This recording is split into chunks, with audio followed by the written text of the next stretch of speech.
For Jesus, they start calling him names. They start attacking who he is as a person. And they start putting labels on him. They put labels on him like blasphemer, idolater, saying the things about him that are actually opposite of who he is. Hypocrite, demon-possessed, lunatic. They said he was a lunatic.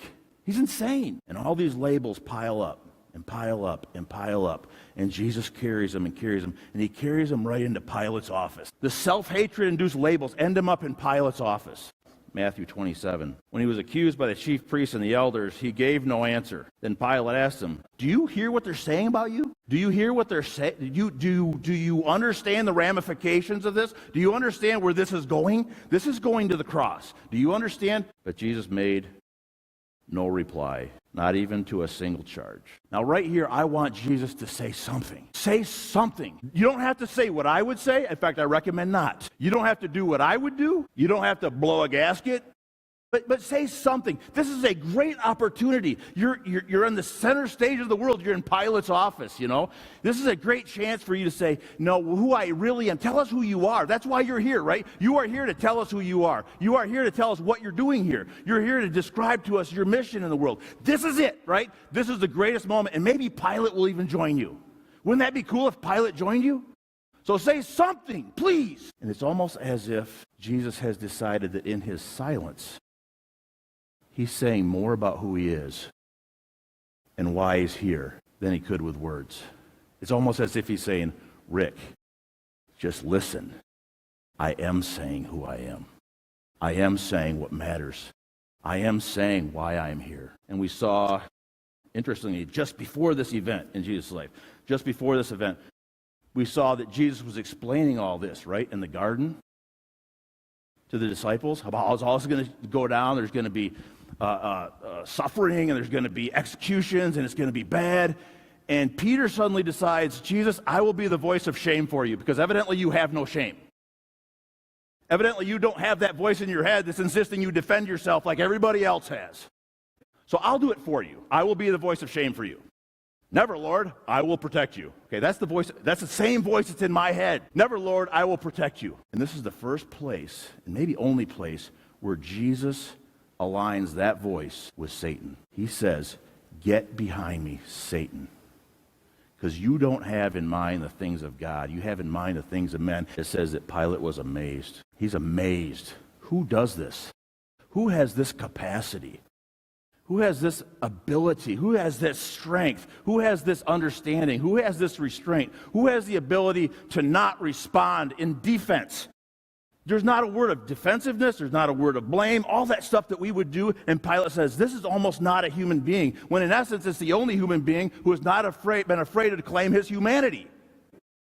Pilate finds it's amazing. I mentioned last week that I was spent a good chunk of time as a relatively enthusiastic atheist, and there came a point, which I'm making a really long story very short, but there came a point when I was going to church with my wife, and I started to want to believe. And so I started to try to believe, and I tried, and I talked to people. I spent hours with pastors. I went to Sunday school classes, and I asked questions, and my wife rolled her eyes, right? And like, oh my God, here we go again. And I read everything. Oh my God.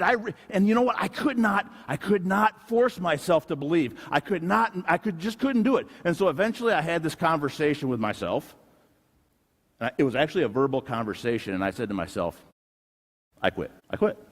I can't make this up. I can't do this. If Jesus wants to do this, he's going to give it to me later. But for right now, here's what I'm going to do. Even though I don't believe, I'm going to follow that man. In my unbelief, I will follow that man. I thought, if I can live that life, I will have lived my life. Not the life being dictated to me by my psychology, by my peers, by this, by that. I will have lived the life I want to live if I can follow that man. When Jesus finally speaks, it's at the cross. Crowds are around. There's people casting lots for his clothes. I mean, what could his clothes have been worth? It's not even worth putting a dice game together, I wouldn't think, but they're casting lots for his clothes. They're shouting at him. And when he finally speaks, these are the words that comes out. Not defensiveness, not rage, these are the words that come out. They're compassion and empathy. He says, "Forgive them, Father." Compassion. They don't know what they're doing. Empathy. Leading shame researcher, who's a professor in Houston, Brene Brown, here's what she'll say. She'll say, if you want to defeat shame, here are the 3 keys to defeating shame: empathy, compassion, and vulnerability. So if you make believe that scientists come to realize that we got a shame problem here, people, they come to realize that we have a global shame issue that's causing all of this stuff, and we need to concoct for ourselves a savior. Let's all get together, scientists, because we know how to fix this. It involves vulnerability, compassion, and empathy. So let's get our test tubes and our beakers out, and let's concoct this human being to lead us out of this. And the scientists would say, would concoct a human being that looks just like that man. They're agreeing with us. And then, from that cross, figuratively, but from that cross, I see him look at me. Forgive them, Father, they don't know what they're doing. And then it's like he looks up with that, the look that kind of goes right through all the fig leaves and the masks and it cuts right to your guts. And he looks into my soul and he says this. He says, you coming? Because if you are, this is what it looks like. And he describes it in Mark 8:34. You need to deny yourself. Deny what the world is insisting you do. Deny your inclinations towards rage and defensiveness. Deny your inclinations towards anger, towards fear, towards perfectionism. Whatever the world is laying upon you, deny all those inclinations and pick up your own cross. This self-hatred that the world is going to be dumping on you, carry your own cross. You do not have to own it, Rick. You do not have to own that. You do not have to own that. You do not have to own that. You do not have to own that. You must not, you do not have to own that, but you got to carry it. That's the game plan. And when you look at that world that's handed you that, through their need to transfer that onto you, you don't offer back defensiveness and rage, you offer back compassion and empathy. And some versions will even add this word, this important word right to the end. They'll say, pick up your own cross daily, every day. See, I want God just to fix this, right? I want him to pull me out of this mess that I'm in. I want him to just, but this is our world. This is the place we live. This is the post-Genesis world we're in right now.